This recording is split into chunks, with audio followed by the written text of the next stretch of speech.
Hola, hola. Sean bienvenidos, caballitos y caballitas. Muchas gracias por cumplir nuestra cita semanal en este su espacio, El Triángulo de los Caballos. Les cuento que esta semana he estado trabajando mucho, haciendo deporte, pero mi momento favorito del día es escuchar El Triángulo de los Caballos en la noche. Es cuando yo lo escucho, pero yo creo que se puede escuchar en cualquier momento. Ahora, como se está haciendo un poquito ya oscurito y está atardeciendo, yo sí quisiera saber qué nos trajeron para el día de hoy. Carlos y Diana, cuéntenos qué trajeron y sean bienvenidos. Buenos días, Vietnam. Esta fue la que se me ocurrió el día de hoy, sugerida por una de nuestras oyentes, Ángela Ola, que ya muy preocupada me dijo, ay, ¿por qué no has saludado con Buenos días, Vietnam, teniendo en cuenta que también es de una película? Y Buenos días, Vietnam, Coballito Virtual. ¿Cómo vas, Coballito? Bien, bien, viajando por el mundo. Me desperté en Colombia, ya me saludan en Vietnam, veo audiencia en Alemania y en Rusia. O sea, estamos muy Sí, internacionales. y en Argentina y en Estados Unidos, maravilloso. Sí, Ahora sí. somos globallos globales. Ya tenemos varios sellitos en el pasaporte virtual del Triángulo de los Cobayos. Muchísimas gracias a las personas que nos escuchan. Sí, de veras, muchas gracias. Y muchas gracias a los que nos han escrito sus mensajes. Esta semana creo que nos escribió Ramón Eduardo, muy divertido con lo que había pasado con el aplauso de Stalin. Pues esa es la idea, contarles cosas que les generen algún tipo de emoción. Entonces, maravilloso, muchas gracias por tu comentario. Tenemos a Sabishi Okami, un apasionado por el manga, y nos comenta que Ah, harían sí. falta muchísimos capítulos para poder hablar de ese tema. Cuéntenos ustedes de la manga. También Sabishi Okami, saludo para él o ella, nos recuerda una caricaturista, no sé si tú la ubicas, Nani, que hace una caricatura que se llamaba Magola. Sí, por supuesto. Oye, qué Increíble. buen capítulo. Me han comentado como que fue un viaje a la nostalgia. Nos parece genial que les haya enlazado con bonitos recuerdos. Enlazo entonces con el comentario de Lorena, muchas gracias Lorena, que nos decía que también ama a Daria, Padre de Familia, La Casa de los Muñecos, South Park y Los Simpsons. Y nos añade otro, no sé si tú lo recuerdas, que era un cortico que se llamaba Chico Migraña. Chico migra, uy, sí, pobrecito. Tabicho Kami que nos sugiere hablar de calculadoras, de los abacos. El caballito virtual le respondía y le decía que pues interesante, pero es que no le garantizamos es cuándo sale porque pues la gracia es que sea Total. sorpresa el capítulo. Entonces, Pero lo estará metemos a la pendiente. lista. Qué bueno. Ese era el objetivo, que nos vayan escuchando, que nos cuenten qué les parece, que se rían con nosotros, que reflexionen con nosotros, Que que viajen a la contradigan nostalgia con con nosotros. nosotros y pues eso, que nos digan, oiga, hablen de tal cosa, pues porque naturalmente los intereses son muy diversos, entonces ahí iremos viendo. Cierro esta ronda de saludos comentándole que además de que estamos en otros países, estamos también en otras plataformas. Hasta el momento estábamos solo en Spotify y ahora empezamos a circular por Amazon Music, por Apple Podcasts y por Castbox y próximamente en otras plataformas. Entonces seguimos ampliándonos, todo con el objetivo pues de llegar a ustedes, de entretenerlos y de que cada vez sea más fácil integrarse a esta pequeña comunidad de cobayos que lo que pretendemos es viajar juntos, ser curiosos y pasar un rato entretenido. Así es. Cuéntanos, Dime. ¿qué nos trajiste? Cuando estaba pensando en este tema y me acordé de una anécdota que tuvimos tú y yo en la universidad. Un día que tú llegaste y un compañero te hizo un comentario, te dijo, uy, Carlos, ¿qué pasó? Le dijo a la peluquera que el lugar olía feo, ¿Qué se dijo? agarró con la peluquera, ¿qué pasó con la peluquera? Fue un corte de cabello que te hizo tu mamá, un corte no muy distinto ni nada raro del mundo. Cuando tú le contestaste que te había cortado el pelo tu mamá, ese muchacho no sabía dónde meterse. Entonces, sin mayor misterio, ese es el tema del que vengo a hablar hoy. ¿Qué es, Corvallis? Los cortes de pelo. Los Ok. cortes de cabello. Y tiene banda sonora y todo. Exacto. Ya le tengo la banda sonora. Y pues, sí, tiene un musical y bueno, ese también es otro tema muy interesante. Ojalá Johnny algún día nos escuche para que se acuerde. Haciendo la revisión sobre estos cortes de cabello me di cuenta que efectivamente es un objeto cultural de estudio en la mayoría de revistas de antropología, de sociología, de historia. Hay vainas del pelo, de peinados, de cortes de cabello. Porque desde tiempos inmemoriales los humanos hemos querido hacer algo con nuestro pelo. Por temas de practicidad, de decoración, de tradición, de costumbres, para mostrar identidad, vinculación a un grupo, para ser parte de la sociedad, los peinados, los cortes de cabello significan un montón. Hay una investigadora, Rachel Gibson, que es una revista comercial, se llama Hairdresser Journal. La mayoría de revistas que encontré relacionadas son del Reino Unido. Es una revista que se publica para la industria desde 1882 y la señora habla de la Venus de Willendorf y la Venus de Brasenpew, dos estatuillas de la Edad de Hielo que datan del 30.000 antes de Cristo, que Oh, muestran evidencia de peinados y trenzas. Entonces tienen trencitas, rollitos en el cabello. Desde ahí que hay una práctica cultural relacionada con el manejo de nuestros pelos. Hay evidencia, por ejemplo, de que los guerreros celtas se decoraban la barba con cal para intimidar al enemigo. Y, por ejemplo, el shonmage, en mi Japón tampoco está muy avanzado, que era el corte de cabello de los samuráis que fue diseñado para mantener los cascos puestos y pues mantener un nivel de seguridad en batalla. Quiero hablar de tres cosas. Primero, como de unos antecedentes históricos que me parecen siempre muy interesantes. Hablar de algunas tradiciones particulares de tinte religioso que tienen que ver con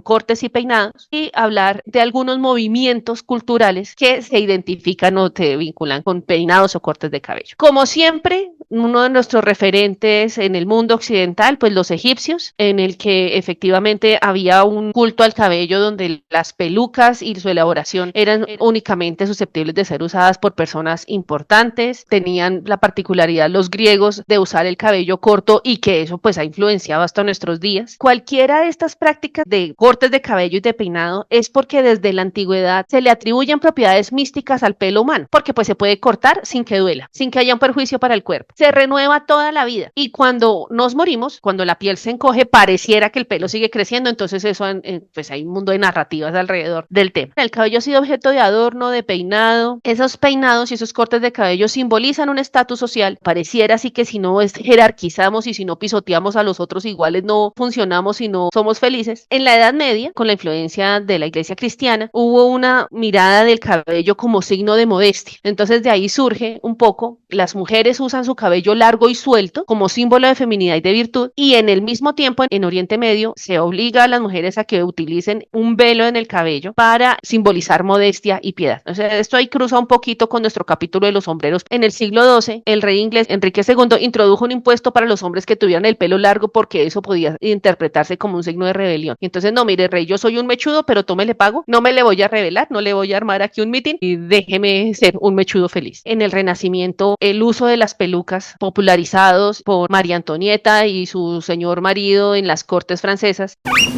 María Antonieta fue reina de Francia junto a su esposo, el rey Luis XVI, por allá a finales del siglo XVIII.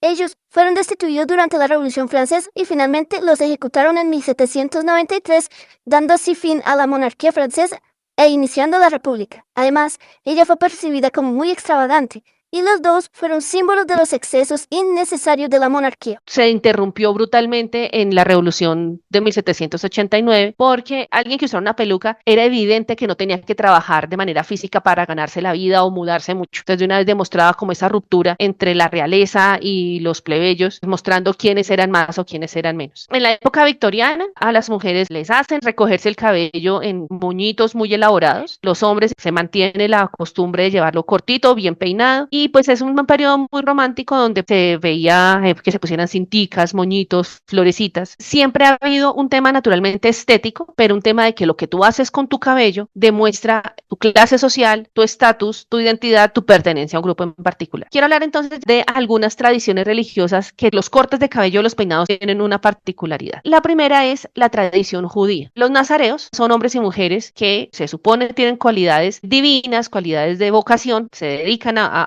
honrar a Dios. Si bien no tenían ninguna prácticas así muy separadas del resto de la comunidad, tenían que cumplir con 3 votos en un momento determinado. El primero era no beber, segundo, no juntarse a ningún cadáver, complicado en estos días por allá, y tercero, dejarse crecer el pelo, porque siguen un pasaje de la Biblia donde Dios le dice a Moisés que le deja a los hijos de Israel: no se cortarán el pelo alrededor de nuestra cabeza ni se afeitarán la barba. Dicen los antropólogos o las revistas que consulté que esa restricción no tiene una razón mística muy determinada, pero seguramente sí a distinguir a los israelitas de los vecinos, porque los otros vecinos, que eran los cananeos, andaban con la cabeza medio rapada. Era una manera de identificarse y de mostrar que tenían un fin específico, que era servir a Dios. En la tradición hindú plantean que el cabello se relaciona con rasgos o características de vidas anteriores a la vida en la que estás viviendo ahorita que no son deseadas. Por lo tanto, es importantísimo que ese nuevo ser humano tenga un corte para simbolizar la liberación del pasado y el avance. Eso es una práctica que se llama la tonsura. Es una práctica de cortar o afeitar parte del cuero cabelludo como un signo ritual. Es el primer corte del cabello de un niño. Significa la purificación, la eliminación de impurezas. Generalmente se hace entre el primer y el tercer año de vida. Y el cabello cortado se ofrece a los ríos sagrados como el Ganges. Ese ritual, el choula o el mundán, es un evento muy importante pues en la tradición. Dependiendo de las familias, la idea es que cuando también se termine, esos cabellos se ofrecen a la deidad de la familia. También pueden hacer una tonsura que es desafortunada, le dicen ellos, y es cortarse el cabello a ras cuando uno de los padres muere. Es una manera de demostrar el luto y de demostrar que estás en periodo de duelo. Y otra que encontré que me pareció genial son los cortes y los peinados aztecas. Según los códices que han encontrado,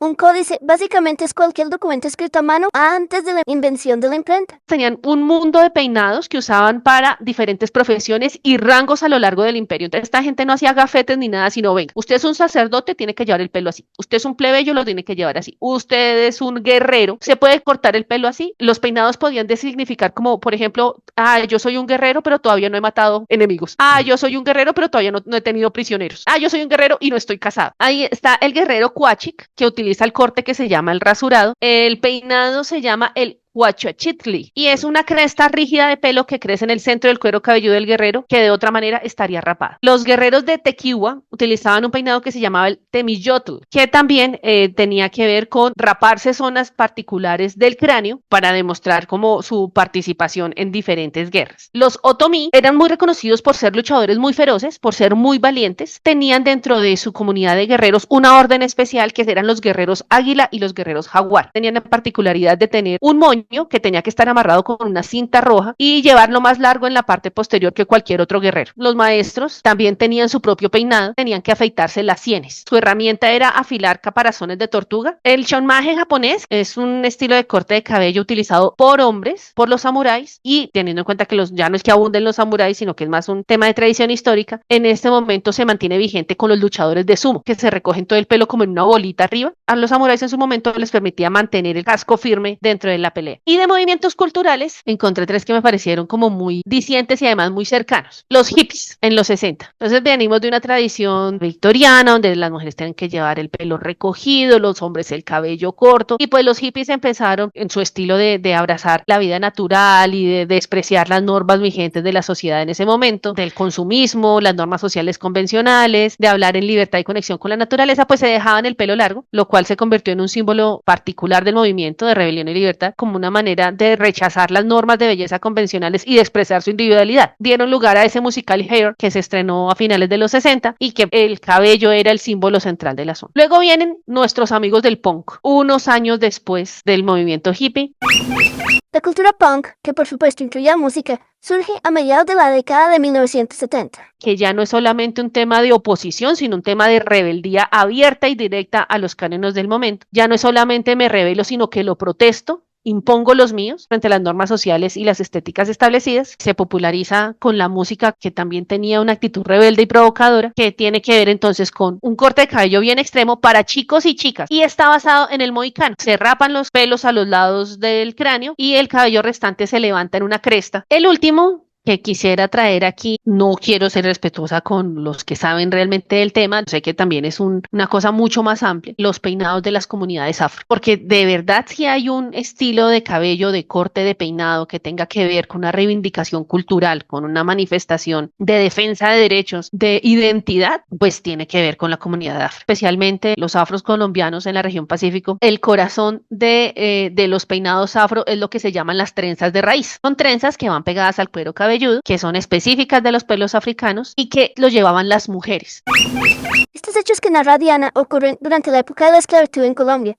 Como diría el maestro Lluvia Arroyo, en los años 1600, pam, pam, pam, cuando el tirano mandó. Las hacían las mujeres, lo cargaban las mujeres y los leían los hombres, porque entonces ellas tenían más posibilidad por las actividades que realizaban de no estar concentradas en un solo lugar, sino que podían moverse por ciertas zonas y pues llevar el código a más lugares. El peinado obviamente va desde la frente. Empezar el peinado en la frente demarcaba el lugar donde se encontraban situados, y la nuca era el lugar de destino, el lugar al que deberían dirigirse en la huida. Y a lo largo que se iba haciendo el trenzado, se hacían formas que solo entendían las comunidades y pasaban desapercibidas en medio de las requisas o de las jornadas de peligro que tenían que vivir. Entonces las trenzas podían ser caminos, ríos, las trencitas que se hacían con volumen se volvían cajoncitos donde guardaban elementos importantes como semillas, fósforos, cualquier cosa que les podía servir al lugar donde llegaran para no morir de hambre. Las trenzas podían demostrar cuando había tropas, vigilancia en un sector, ríos. No solamente era un tema de supervivencia, sino toda una cuestión artística en la cabeza de las mujeres. Cuando ya se declara al al menos en papel, la libertad y empezaron a integrarse a la comunidad de los blancos, las mujeres se vieron obligadas a renunciar a sus peinados y a esa tradición y a esa cultura. En los 60 y los 70, el peinado afro se vuelve también un símbolo de orgullo racial y de resistencia. Finalmente, ya cada vez es más aceptada esa belleza natural. Me pareció brutalmente místico, simbólico, de cómo se celebra la identidad a partir del cabello y que mi cabello no tiene por qué cumplir con estándares de belleza impuestos por la cultura blanca. Hay estudios sobre políticas, prácticas de cabellos en la cultura afroamericana. Hay un tema que también abordamos en el episodio del maquillaje, creo que este tema ya lo habíamos hablado, y era que someter un cabello rizado a un tratamiento para que se vuelva liso o para que se vuelva más dócil es una cosa completamente peligrosa. Los químicos, las temperaturas a las que tienen que someter las cabezas de las niñas y cada vez a edades más jóvenes para que encajen. El hecho de que ya muchas mujeres digan, no, pues de malas, este es mi cabello, a mí me gusta, lo abrazo, lo quiero y hace parte de mi identidad. Rechazar ese tratamiento químico y ese tratamiento estético es una declaración muy brutal de identidad. Quiero hablar de 3 anécdotas que me encontré leyendo en el asunto. Tú seguramente has visto esos productos de Vidal Sassoon en las peluquerías y en todos los productos y en las revistas que tú ves en peluquerías. Yo me imaginé que eso era un nombre genérico y no, fue un peluquero y químico muy famoso francés en los 60 que lo que hizo fue desarrollar una línea de productos para hacer el mantenimiento del cabello en casa. El hombre se diseñó unos cortes de cabello y unos productos para que usted se los pueda arreglar, lavar y adecuar en su casita y ya no tenían que estar en las peluquerías. Otro, me encontré el corte Jennifer Aniston en su papel de Rachel en Friends, llevó un corte de cabello que fue muy popular en los 90s, el corte Rachel, así se llama. El corte debutó en un episodio del 95 con el estilista Chris McMillan. El corte de cabello se disparó porque la gente llegaba a su salón diciéndole, quiero que me haga el corte de Rachel. Y el último, no podemos dejar pasar ese maravilloso corte que muchos de mis estudiantes lo denominaban como aletoso. Aletoso es un neologismo para hablar de algo que amerita cuidado y que te destaca estéticamente de los demás. Es el maravilloso corte del 7. De hecho, el 7 es conocido como el corte colombiano. Es un pequeño mohicano. De hecho, dicen que es la derivación de un corte que se llama el mullet, que es raparte a los lados, levantar un poco el cabello en la mitad, muy poquito, dejarlo corto adelante y largo atrás. Es el corte del Zarco en La vendedora de rosas. La vendedora de rosas es una película colombiana del año 1988 dirigida por Víctor Gaviria y protagonizada por actores naturales, esto es, personas sin formación artística, pero que naturalmente viven como el personaje que interpretan.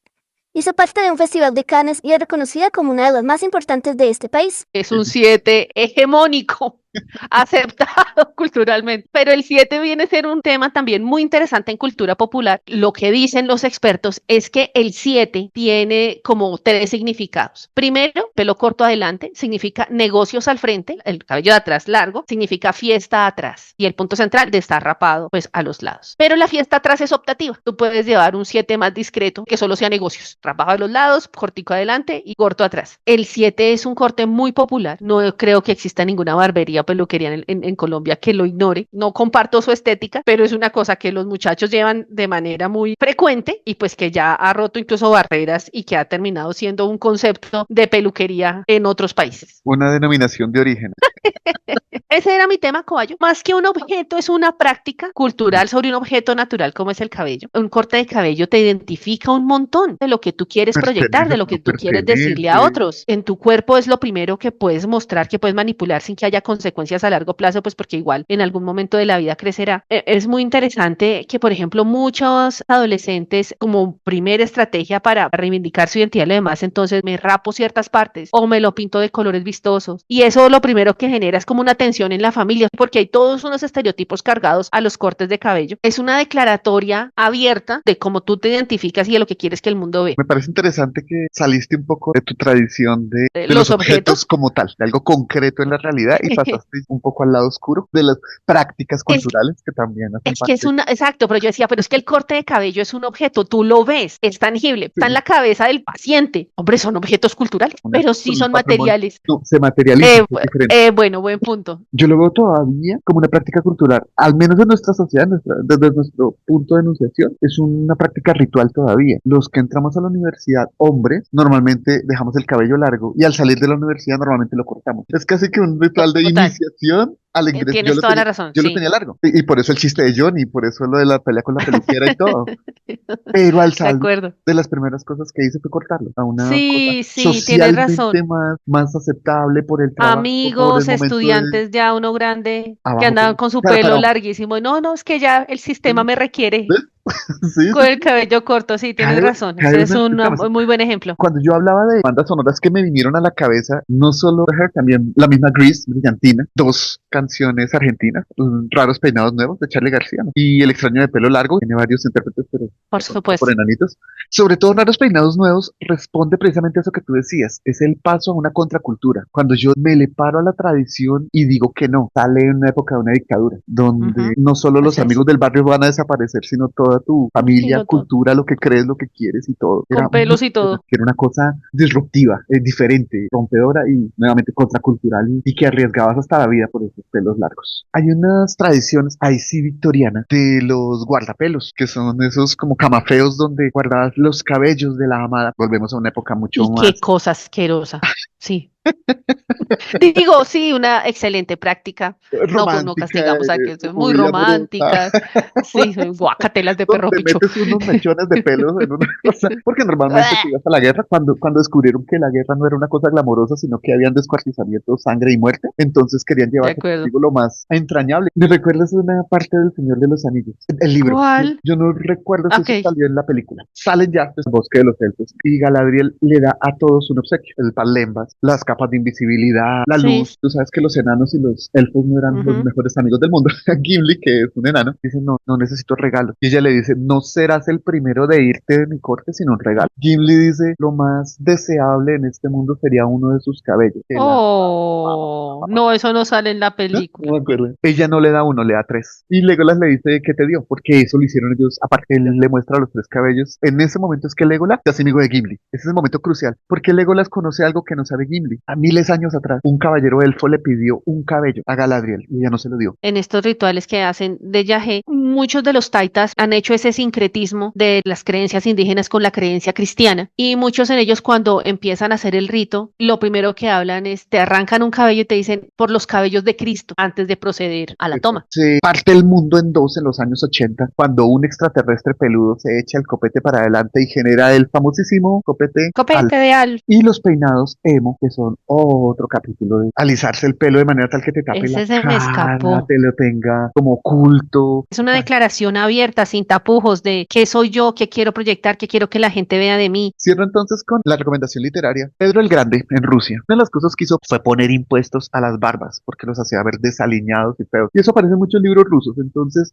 el libro que yo recomiendo son los cuentos de Fyodor Dostoyevsky. Pasando a este tema, no tengo cómo conectarlo directamente. Hazle una trenza. Sí, va a tocar hacer una trenza ahí. Una de las formas que he cambiado hacia el cabello, en contraste con una de las cosas que han sido permanentes, que es la lectura, como una dualidad, lo que cambia y lo que permanece. Y voy a hablar de un libro, como para ir a esa alta cultura que casi no hemos tocado. ¿Qué te parece a ti el listado de libros que yo comparto al final de año? Pues hay de todo. Carlos los libros que va comprando en el año, que va recibiendo, y los lee, al final hace un paquetito de los que tiene, lo comparte con los amigos y dice, tengo esto para regalar, y luego empieza una batalla digital con cuchillos para ver quién coge los libros. Guárdame este, dame este, y ahí vamos teniendo. Mucha narrativa, mucha novela de diferentes tipos. Sería como un 50-60% de autores que uno no conoce. Novela histórica, novela policíaca, algo de biografías, por ahí un 10%, un 10% quizá de ensayos, y el otro 20% es como un pequeño minestrone ahí de muchas cosas. ¿Qué sentido tiene regalar los libros? Pues que si uno ya los disfrutó y no los va a leer más, alguien más los puede leer y los puede disfrutar. Es poder asegurar que los temas, los personajes y los autores que a mí me parecen interesantes puedan ser comunes con el grupo de personas que más comparten. Y a nivel macro, yo creo que el conocimiento se debe democratizar lo más posible. Aunque regalar los libros no es la solución a los males de la humanidad, difunde ideas valiosas y abre el diálogo con un círculo relativamente cercano que puede irse ampliando. Traigo un libro que estaba en esa lista, ya no está. Hasta donde yo recuerdo, no te lo llevaste tú. La autora es Va. Ana María Matute. El libro es Ok. publicado. Olvidado Rey Gudú. Muy bien, ese es mi objeto cultural del día de hoy. Olvidado Rey Voodoo. Es publicado en el año 1996 y recoge los personajes y recuerdos más entrañables de la autora de su propia infancia. Ella lo define como una reinterpretación de los cuentos de hadas que escuchó y leyó, por lo cual es una novela que se enmarca en el género épico y también en el género fantástico. Habla de la soledad, la decadencia, el concepto de infancia, la ambición, la tragedia, las pérdidas y el costo del poder. Diría que estamos describiendo fácilmente a un Shakespeare. Maneja un tiempo no lineal, es una saga de gobernantes del reino de Olar, que se ajusta bien al modelo humano de pensamiento creativo presente fuertemente en los niños, porque está pensado desde una mirada infantil. Como decían algunos teóricos, el relato fantástico permite decir cosas que de pronto son más fáciles de aceptar en ese escenario que en un relato más realista. Igual como tú explicabas en el capítulo de caricaturas, cómics y demás. A la fantasía se le permite ir más lejos que a la literatura realista. Olvidado Rey Voodoo trata de describir lo indescriptible y decir lo indecible. Puede generar miedo, horror o curiosidad de utilizar lo fantástico. Facilita el suspenso, porque no necesariamente son predecibles las normas o conductas de los seres fantásticos que en ellos hay. Si tú ves un policía en una narración, sabes más o menos cuáles son las pautas de comportamiento de un policía, pero sí, como pasa en el Olvidado Rey Voodoo, empiezas a hablar de un trasgo de tierra, pues ya no sabes muy bien cómo se comporta un trasgo o qué esperar de un trasgo. De las cosas interesantes de este libro, siempre se ha resaltado el manejo de temas extremadamente complejos, pero que se instauran desde la infancia, que nos es 100 años distancia, que es la de Ana María Matute, donde los niños, niñas y adolescentes eran tomados como seres absolutamente incompetentes, casi sin derechos y totalmente afectados por la posguerra. Una de las partes que más me llama la atención del video de Voodoo es cuando él habla que los niños que corren por ahí en el castillo ni sabe cuáles son sus hijos ni le importan, que para él esos son como pollos o gallinas. Corren y algún día serán importantes. El pollo cuando me lo coma y el niño cuando me herede. De resto, no me importa. Esa posguerra y esa experiencia infancia de Ana María Matute generó en toda su generación una serie de condiciones muy duras y cargadas de culpas y hasta traumas. De la muy completa tesis doctoral de Kai Xiaohe, presentada en la Universidad de Salamanca llamada La infancia en la obra de Ana María Matute, que publica en el año 2012, voy a extraer gran parte de lo que sigue. Quisiera hablar del capítulo 4.2 de esa tesis. Extraigo sus subtítulos para que nos hagamos una idea de lo que trae Olvidado Rey Voodoo, el libro. El primer subtítulo es El animal muerto, parte del ambiente asfixiante. Otro título, Matar al animal, aliviándonos del odio. Otro título, Humanización del animal y pérdida de la inocencia. Otro título, La indiferencia infantil horrorizada. Otro título, La ingenuidad como pecado. Y mi favorito del capítulo 4.3, titulado La muerte en la niñez. Yo quiero destacar en estos ejemplos que Ana María Matute toma temas supremamente densos y complejos, que tuvo la claridad de exorcizar esos temas desde la infancia de su época y lo hace en la literatura, a través de sus cuentos y en especial con Olvidado Rey Voodoo. A mí me parece valiente que alguien narre una infancia no romantizada del año 1930. Tal vez exagera en el trauma, pero sí expresa la realidad y eso ya es rescatable. Mirando el título, Olvidado, el olvido es parte del gancho de la obra. Hay una razón del desarrollo de la trama en la cual se marca por qué el olvido es tan importante, pero pues aborda muchos temas como la inconmensurable ceguera que da el poder. El rey es el epítome del poder. Ya está en desuso, obviamente, pero tradicionalmente el rey es una figura de poder, es una figura importante de los cuentos de hadas, que era lo que quería rescatar Ana María Matute, y aporta el punto humano a esa narrativa fantástica. Es como lo que ata un poquito todos esos personajes fantásticos como a disposición de un rey, que nos da emocionalmente una dosis muy alta, porque el rey pierde la capacidad afectiva entre más poder acumula. Voodoo no tiene un significado particular, no hay etimológicamente razones para que exista la palabra voodoo. Es sencillo, es corto, no se liga a ningún idioma. Encontré al menos 8 portadas diferentes según las ediciones que ha tenido Olvidado Rey Voodoo. Yo voy a mirar primero la que yo tuve antes de regalar. Aparece un dragón rojo que simula como una joya de gran tamaño, con una gema azul al iniciar su cola. El dragón es rojo, pero está lleno de unos grabados geométricos que rememoran vagamente figuras humanas de tipo medieval cuando nos acercamos a este dibujo. En la parte inferior hay una cintilla amarilla con el nombre del libro y del autor, y en letras negras en la parte superior se inscribe el nombre de la editorial. El dragón es un símbolo de fantasía, pero también de soledad, de poder, de ambición, de magia y destrucción. En tanto el color rojo, que hace alto contraste con el fondo negro, y la cintilla amarilla hace referencia a pasión y todo lo que tú nos trajiste en el capítulo de los colores. Hay un concepto que han estudiado con este libro y es el paracosmos. El paracosmos es un concepto de la psicología que refiere a esa capacidad de imaginar otros mundos que tienen los niños. Y en la literatura toma prestado este concepto para referir mundos y espacios fantásticos o ficticios que tienen lógicas complejas y coherencias muy altas. Básicamente son obras que manejan una realidad planteada en un mundo autoconsciente, como la Tierra Media del Señor de los Anillos, que incluye universos o cosmos del tiempo, del tipo Nunca Jamás, de Peter Pan, o El País de las Maravillas, de Alicia, Narnia, de las Crónicas de Narnia, y por supuesto El Reino de Olar, en Olvidado Rey Vudú, en donde lo tradicional confluye con lo real, o lo ficticio con lo imaginativo, y donde todo tiene sentido en sí mismo. Lo que hace Ana María Matute es un paracosmos proveniente de la psicología infantil. Es decir, los niños inventan países, islas, planetas, dimensiones y todo tipo de lugares como parte esencial de su desarrollo intelectual y psicoafectivo infantil. Dato curioso para padres curiosos: se ha correlacionado las apariciones de esos paracosmos en los niños con la posibilidad de llegar a ser grandes escritores adultos en el futuro. El personaje que a mí me llama mucho la atención de ese libro es el Trasgo del Sur. Es la figura clásica de un ser no humano con ambivalencias, que no es bueno ni malo, y que es visto con temor o asombro según los ojos de quien lo encuentra. Es un ser mitológico típico de las narraciones antiguas del norte de España. Pero en este libro, el Trasgo es un ser que habita en el subsuelo, es encomiablemente emotivo y desarrolla un rol fundamental en la obra, y termina siendo más humano que algunos humanos que se van animalizando e incluso monstrualizando, si tal término existe. Yo soy un poquito del team si se debe separar el autor de la obra. Entonces me voy a limitar a lo básico de la autora. Ella nace en 1925 en Barcelona, España, y muere en 2014. Hizo parte de la Real Academia de la Lengua Española con acento K. Existe un número limitado de miembros de la Real Academia de la Lengua Española, y estos puestos se nombran con las letras del alfabeto. No existe diferencia práctica en tener la silla o tener la K, o tener la J, o ninguna otra. Y ganó múltiples distinciones como escritora. Pues censurada durante la dictadura franquista en España, el libro recomendado obviamente es el propio Rey Vudú, pero pues de ñapa añadiría Aranmaut, de la misma autora. Es de tono similar pero con un tema distinto. Esa no es una fábula que habla de amor, guerra, naturaleza, matrimonio y vida medieval. Yo diría que para lectores heridos por Olvidado Rey Vudú, como es tu caso, Coballito, Aranmaut viene siendo como el bálsamo. Ese es mi objeto cultural, Coballito. Ay, pues muy triste. Despertaron un mundo de recuerdos ahí. No, mentiras. Uno lee libros para vivir historias, para imaginar. Yo digo que tangencialmente para aprender. También hace cuánto que leímos ese libro. O sea, creo que cuando tú me lo prestaste tendríamos 20 años. Estamos hablando hace 20 años atrás. Yo creo que si yo leo otra vez al Olvidado Rey Vudú, él está ahorita, digo, pero ¿y por qué no lo mató antes? Dele ¿Y más por qué duro. no le hizo estas cosas? Dele Pero más ¿para qué duro. chilla? Porque cuando tú me hablas de Olvidado Rey Vudú, yo lo que tengo en mi cabeza es una sensación de vacío y desesperanza.